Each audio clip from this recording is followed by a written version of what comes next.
Welcome Year 9s. This is lesson 7 in the electricity booklet. In actual fact, it's going to be lesson 7A.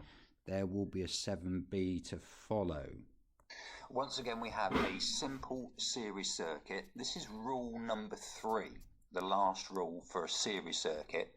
The rule is that the total resistance in a series circuit equals all the other resistances of all the other components added together. Now, at the moment, there's no current flowing. It's 0.00 amps. That's an ammeter. Remember, an ammeter is placed in the main body of the circuit, whereas a voltmeter always goes across a component. And you can see here, the voltmeter, when I place it across the power source, gives me a voltage of 18 volts. I'm going to remove the voltmeter now. We don't need that. We're looking at resistance in a simple series circuit.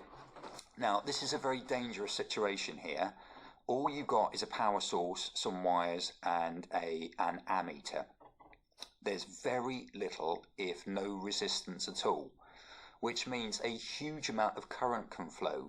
When a huge amount of current or electrons start flowing, things get heated up.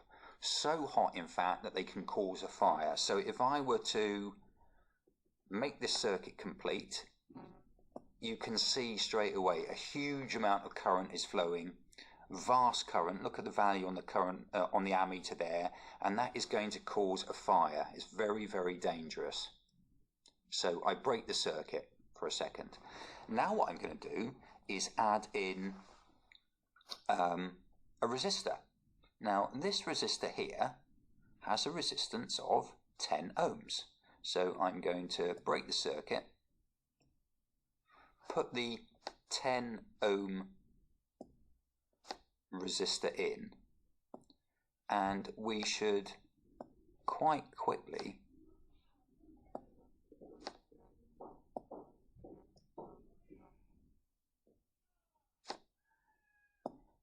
see that the current should be flowing at a much slower rate, and that is because there's a higher resistance to the flow of current. That resistor is slowing down the current, and you can see there the current is a reasonable amount now. It's 1.80 amps on the ammeter. Now, if I break the circuit for a second, the total resistance there was 10 ohms. If I was to add another resistor, and this resistor has a resistance of 20 ohms, if I was to add that resistor to this circuit, we should see that the current slows down even further. It was 1.80 amps before. Let's see what it is now. Much lower, 0.60 amps. This resistor was 10 ohms. This resistor was 20 ohms. So the total resistance in this circuit is 10 plus 20 gives us 30 ohms. Remember, rule 3 is the total resistance in a series circuit is all the resistances added up together. 10 ohms plus 20 ohms gives us 30 ohms resistance. So let us now have a look at the booklet. In a series circuit, the more resistors you add, the less current can flow.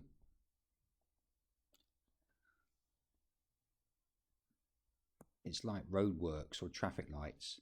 The more roadworks there are, the slower the traffic will move. It's exactly the same principle. Higher resistance there, less flow of traffic.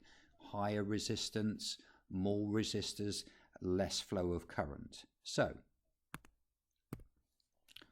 resistance to the flow of current is measured in ohms, OHMS. It's given this symbol here, ohms. So if you had a resistor that was, say, 55 ohms, you could write it down like this, 55 ohms.